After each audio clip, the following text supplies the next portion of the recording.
welcome back to my film and TV channel. We're all staying safe and well. We got so far, so yes, but we can't binge watch these. I like to binge watch stuff, as you know, but this is a weekly thing on Paramount Plus, and we're looking at Mobland today. 10 episodes, so I've watched the first 4. This is due to end on the 2nd of June 2025, so it's showing weekly on Paramount Plus. The first episode aired on March the 30th, so yeah, 4 watched as at the 21st of April, or episode 4 came out on the 20th of April. Crime drama television, this, created by Ronan Bennett, who is set to write the entire series, and the series began as the Donovans, an origin story to the Showtime series Ray Donovan. Now, I think I've watched Ray Donovan, but not to any great extent. I think I've caught the odd episode, and it's following the Donovan family as the story was further developed. It's reworked as a standalone story unrelated to Ray Donovan, so that's where we get, because that's based in the US, isn't it? This is based all around London. Guy Ritchie was attached to direct some episodes. I know he's done 1 and 2. I'm not too sure if he's done any others. Yeah, it's definitely a bit of that vibe in there, that's for sure. We've got starring this Tom Hardy, Pierce Brosnan, yes, some interesting accents in this one, Irish and sort of London or Southern. Paddy Considine, Joanne Froggatt's in this, yeah, we'll talk about Joanne later. Lara Pulver, Anson Boone, Jasmine Jobson, Mandeep Dillon, Daniel Betts, and Helen Mirren. Yes, Helen Mirren, interesting character, another one we'll talk about in a sec. What's it about? Well, it's nothing to do with Donovan anymore. This is the Harrigans, a London crime family who find themselves in a battle with the Stevensons, yes, that could end empires and their lives. There's no sort of foreign Russians or Ukrainians or anything. Anyway, we've not touched upon any yet, so it's quite a sort of close-knit gangster story, this one. We've got Harry D'Souza. He's called upon by the Harrigans to be their fixer to protect their family. Yes, you've got to have a fixer, haven't you? Some guy who look after things and get rid of things for you. This is a little bit more perhaps polished than the recent The City Is Ours, which I really enjoyed, of course, which was set in Liverpool, but just because it's a bit more polished doesn't necessarily mean it's better, does it? But yeah, there's lots of characters in the mix. Some initially you've no idea as to their long-term input, of course, but you know it's as it gets messy, it'll get even messier at times. Some very good actors. I'm very pushed to be critical of any of the actors in this. They all do a pretty reasonable job, from all ages, from young to old. And the settings are everything you expect from a London-based gangster film. You see lots of the O2 Arena, stuff like that. So you're bound to get. They must have certain areas you pay rent to go and film at certain places, of course. I wouldn't mind a little bit more throwaway dark humour. There's 1 or 2 things in it, a bit more sort of the Guy Ritchie sort of mould, which is sort of missing for me in these first 4 episodes. There's 1 or 2 things, but I just like that dark gallows, really dark, horrible black humour. So it's a little bit under what it could be. And the trouble is with this is it's 4 episodes in, that Guy Ritchie feel, it's just, there is a danger of this turning into just an ordinary gangster series, you know, not sort of being a standout, which is the problem. I mean, This City Is Ours, is to say, certainly a low budget, but it sort of kept firing at you all the time. This does sort of meander a little bit. Nate Richard from Collider website, he liked it. He gave it 70 out of 100. He said, Mobland isn't a grand reinvention of the gangster show, but it does offer plenty of twists and turns paired with a magnetic cast that will have you eagerly anticipating every new episode. I don't know how many episodes these guys have watched. Sometimes they get all 10 to watch, don't they? But yeah, as I said, the 4 episodes in, it's becoming just a little un-Guy Ritchie and a little bit routine. Though I'm still enjoying it. It's still a very good watch indeed. Jackie Seal from The Guardian scored this 60. She said, Ritchie's direction is pretty good. Accomplished, smooth. He flexes various muscles he has built up in previous work. Aside from that, and some indications that Maeve's power comes from having learned to weaponise the dark perversities of the men in her life, There's not much of a psychological depth that a premium mob saga runs on.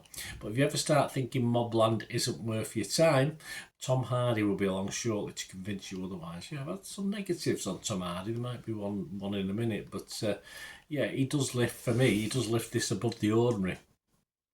I did sort of find myself wanting him to be involved in almost every scene, just to make it a little bit more interesting. But 4 episodes in, that's okay. But I do want other characters to claim my appreciation. There's a few sat on that fence at the moment that have not sort of inspired me and made me think, oh yeah, he's on screen, I want to watch this, or she's on screen, I want to watch it.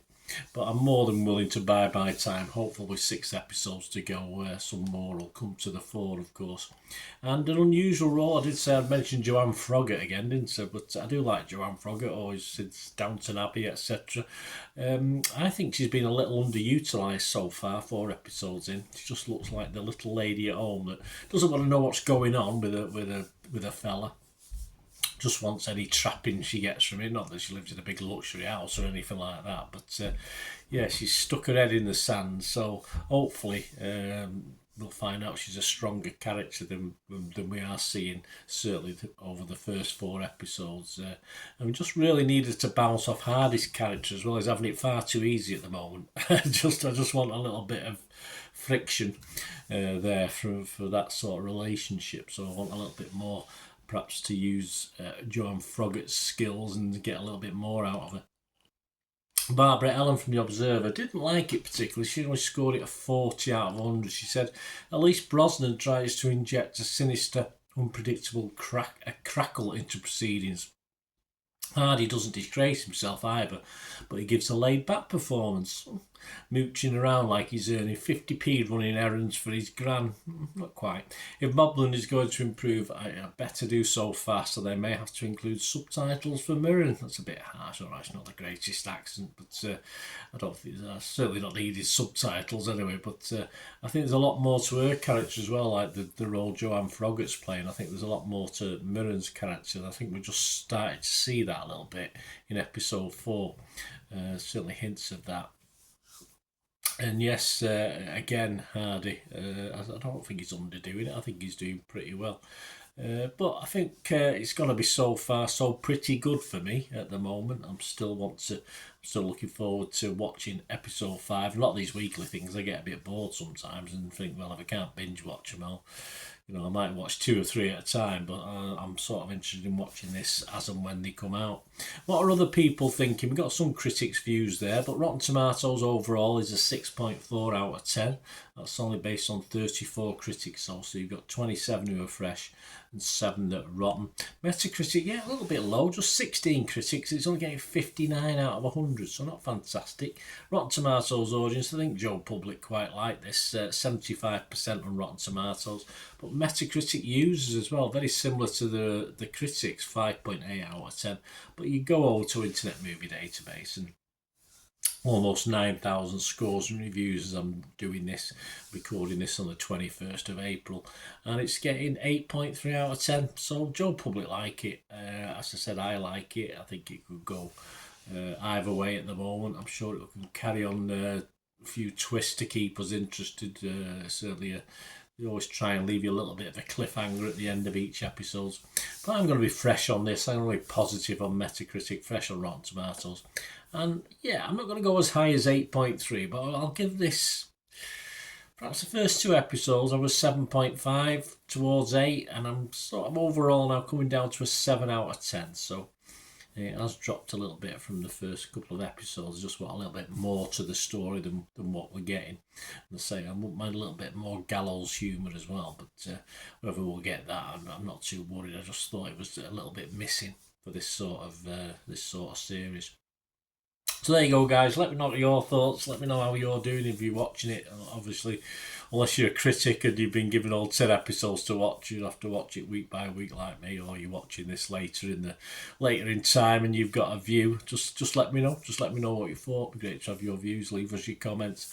And please, guys, if you like what I try and do on the channel, it's not just about me. I try and give other people's opinions and say whether I agree or disagree, because you know, that's it's all opinions. And say we don't all have the same, do we? And it'd be a very boring world if we did. So let me know your thoughts, and if you like what I try and do, please, if you can try and help me or support the channel, that would be wonderful. And there are ways of doing that if you just keep watching and listening.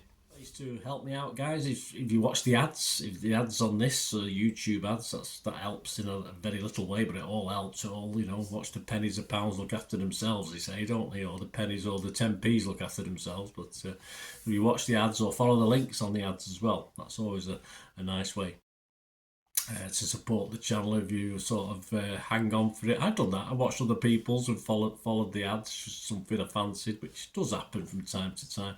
Of course, you can support me by pushing that subscribe button as mentioned earlier, and that's of course pressing the button so you know when these vlogs are coming out. And of course, I'm always interested in your opinions, and of course, if you can give us a like, that'd be wonderful as well. So thanks for watching, guys. Hopefully I'll join you very, very soon with something else. Until we meet again, I'll never ask one thing, don't I? Please stay safe, everyone. Bye for now.